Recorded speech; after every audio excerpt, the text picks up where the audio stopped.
Hoje nós vamos tratar aqui de algumas questões sobre as quais muitas pessoas têm dúvidas e hoje vamos ver qual é a perspectiva da Strobel América sobre essas questões um pouco mais específicas a respeito do EB2NW. Bom, tem muito burburinho na internet sobre a diferença entre Business Plan e Personal Plan. Qual é a perspectiva da Strobel América a respeito dessa diferença entre Business Plan e Personal Plan? Personal Plan é uma coisa que só no Brasil começaram a fazer isso porque existe o B1, que é mérito pessoal, existe o B2NW, que é Advanced Degree ou habilidade excepcional, com um projeto de mérito nacional.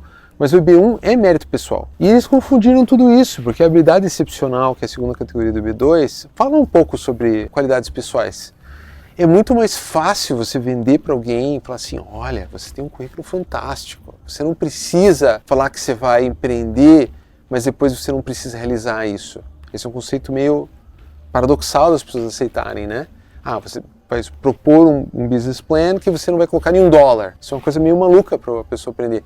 Então, alguns escritórios falam assim, olha, tem um personal plan, veja só, você vai ajudar os Estados Unidos, olha o teu currículo aqui, tal. É uma coisa meio emocional, assim, uma simplificação do Matter of Danaher. Nenhum lugar do Matter of Danaher diz que você, por estar em uma falta de empregos, falta de funcionários numa certa indústria, você merece ganhar um green card. Até 2020 até aprovava alguma coisa assim, eu vi algumas RFEs, algumas pessoas aprovando assim, mas depois de 2020, realmente, depois da pandemia ali, eu acho que o pessoal ali passou um corretivo nos oficiais e falou assim, gente, vamos começar a fazer direito isso aqui, ó, fazer um gabarito aqui, a pessoa tem que ter isso, um projeto, uma preparação, um desenho do que ela vai fazer, como vai funcionar, não é tão simples, né? Então, o business plan, a palavra que eles usam de novo na SES é endeavor, é o projeto, qual é a tua missão. Mas a tua missão não deve ser pessoal, porque no próprio capítulo 5 eles comentam que o teu projeto não pode tirar emprego de outros americanos. Então, se você faz um personal plan, você está falando assim, eu vou pegar o emprego de alguém, né? Você não vai gerar empregos, teoricamente gerar empregos, né? Então, essa é a maior dificuldade do brasileiro entender. É um paradoxo. Você vai sugerir um plano de negócios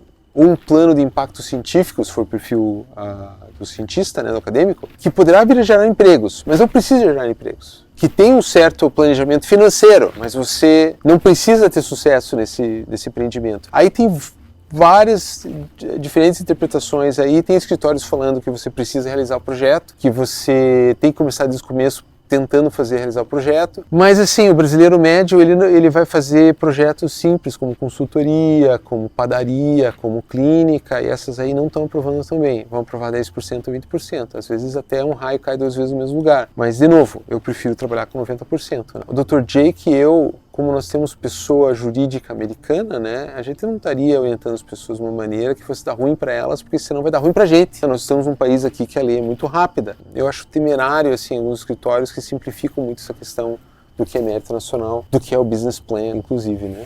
A gente vê muitos escritórios falando de muitas páginas para que um pedido seja bem feito, outros que não apresentam quase nada de páginas. De fato, o número de páginas afeta ou não na apresentação de um pedido de EB2NW?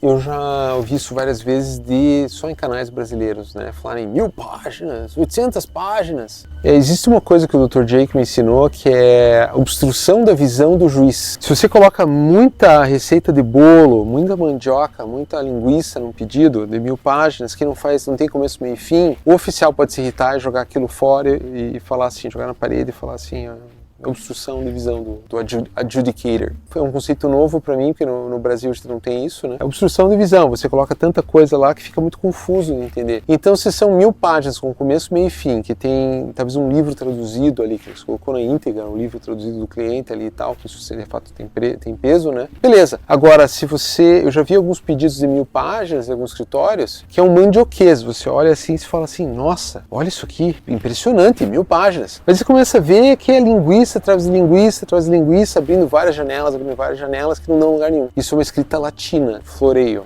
né? Então daí não ajuda muito. A gente já provou pedidos com 300 páginas, 400 páginas, 500 páginas, 700 páginas, mas normalmente não precisa tanto, não há tanta necessidade. De novo, na perspectiva da Strobel América, fazer alegações no pedido, muitas vezes até sem provas, influencia no resultado final do processo? O cliente normalmente, quando vê uma RFE, eles falam pra gente assim, por favor, equipe, digam lá, respondam pro oficial isso, e fale isso, e alegue tal coisa. Se não tem evidência para basear a alegação, não é prova, não vai ajudar muito no teu caso. Ah, mas diga que minha mãe ficou doente, eu não pude comparecer no dia. Não, isso não funciona nos Estados Unidos. Esse é um processo baseado em evidências. Matter of dinosaur, based on the evidence. É uma expressão logo no começo do Matter of dinosaur. Então, assim, é melhor trabalhar para ter evidências concretas do que você alegar coisas, tirar o coelho da cartola lá, que não sustenta. De novo, a escrita brasileira no gogó. Vou ficar batendo boca aqui para tentar convencer que eu estou certo. Mas o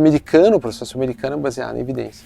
E quando a gente fala a respeito de recomendação, as cartas de recomendação são de fato importantes? Fazem a diferença no processo? As cartas são muito importantes, porque as cartas não é o escritório falando sobre o cliente, não é o cliente falando sobre si mesmo, mas são terceiros. E na cultura americana, de novo, na cultura americana, se você assina uma carta, você é responsável pela informação na carta. Se você mentir na carta, se você fizer uma fraude na carta, você pode ter problemas. Então, quando alguém chega e faz uma carta defendendo o teu caso ou levantando alguns fatos de preferência, né? Não só superlativos ou adjetivos, mas fatos, né? Que ajudam o oficial a entender que há testemunhos de que a pessoa está realmente capacitada a realizar o projeto. São outras pessoas falando sobre o cliente. E tem vários oficiais que falam assim, não, tudo que você falou aqui é você defendendo o que você quer. Então a tua opinião não é importante, a opinião do cliente defendendo as suas alegações não é importante. O que é importante são o que as pessoas falam sobre o cliente. Mas como falam essas coisas, né? Então existe um ritual que o Dr. Jake me ensinou na parte de preparação das cartas, um rascunho talvez, para colocar já o referenciador na posição certa, que tem um ritual da preparação da carta, que deixa a carta muito mais clara, muito mais valor, de uma maneira que o oficial entenda a visão geral da onde está vindo aquele referenciador, por que ele pode falar aquilo sobre a pessoa e o que a pessoa realmente tem que vai corroborar para os prontos dela. E agora uma curiosidade que muitas pessoas têm, como que você adquiriu o conhecimento do EB2NW? Conta para nós. Então, em 2020, eu entrei em contato com o Dr. Jacob Yosef Atomoluga, né, de Utah, para a gente começar uma parceria no Brasil, para poder trazer a Mivisa para o Brasil e poder ajudar os brasileiros a conquistarem o Green Card. E nesse período eu fui o paralegal dele, ajudando a escrever mais de 200 pedidos de EB2NW, L1O e outros vistos. E foi muito interessante porque eu conversei com vários advogados americanos antes disso e eu percebi que o Dr. Jake sempre tinha uma pegada um pouco mais profunda, ele era um pouco mais detalhista do que os outros advogados, né? Gringo mesmo, né? Então foi interessante comecei a trabalhar com ele, você perceber como é importante você ter um advogado americano que conhece a cultura americana por trás do pedido. Por que o pedido foi feito dessa maneira? Por que o Congresso americano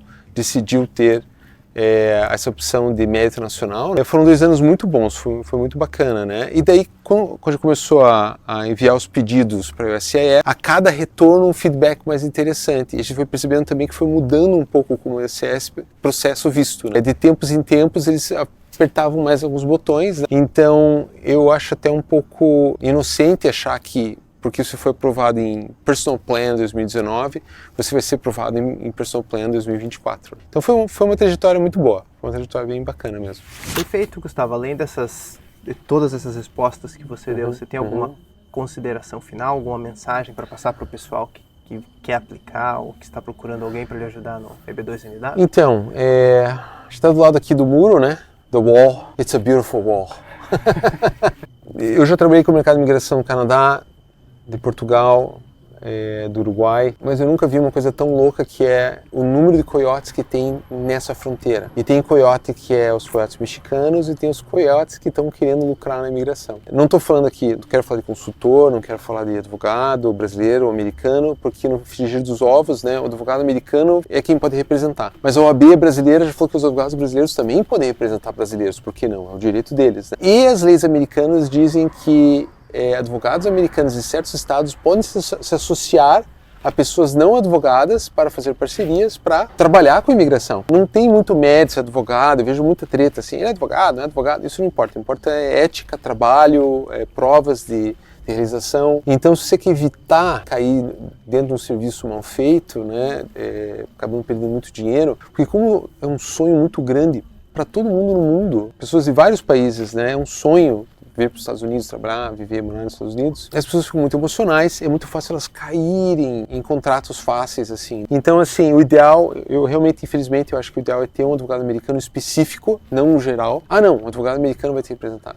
Não, isso aí, esse escritório está pegando lá 10 mil, 20 mil, 30 mil, está dando 5 mil para um cara qualquer aleatório, que não vai nem falar com o cliente, ou seja, vai fazer um trabalho genérico. Isso não é bom. Então é ideal saber o nome do advogado americano que vai te representar. Ver provas, testemunhos, qualquer escritório de no YouTube consegue colocar testemunhos no YouTube. É fácil de ver se tem um histórico de sucesso, né? O ideal seria que houvesse uma auditoria dos números do escritório, né? Porque todo mundo fala em 99%, que é um número ridículo. Infelizmente, eu só conheço o nosso escritório, o Strobel America Visa Law Group, que tem auditoria por americanos e terceiros dos seus resultados. E é isso, acho que você tem que ir atrás de evidências, né? Muitas vezes perguntaram pra gente lá no escritório assim, você tem algum cliente que ganhou o Green Card que a gente possa passar o contato e tal? E a gente tem, a gente sempre teve, né? É importante ir atrás disso. Ah, a pessoa fez o processo, está muito contente, mas não teve aprovação ainda, mas já comprou uma casa em Miami. Gente, não compre a casa em Miami antes de ter o Green Card. Licenças profissionais. Não pegue a licença profissional antes de ter o Green Card. Porque às vezes você gasta os tubos da licença profissional, aí você não tem dinheiro para pagar uma carta de expert para melhorar o teu pedido, falta lá $500, $1.000 para você ganhar o teu Green Card. Daí você vai ter a licença de fisioterapeuta, a licença de dentista, mas você não vai poder ficar nesse país. Ó, ali a migra passando lá, ó. Ó, não vai aparecer na câmera, eu acho. Foi bem legal esses 3 dias, muito bom aqui. Muito bom. Valeu, cara. Obrigado. Muito boa a conversa.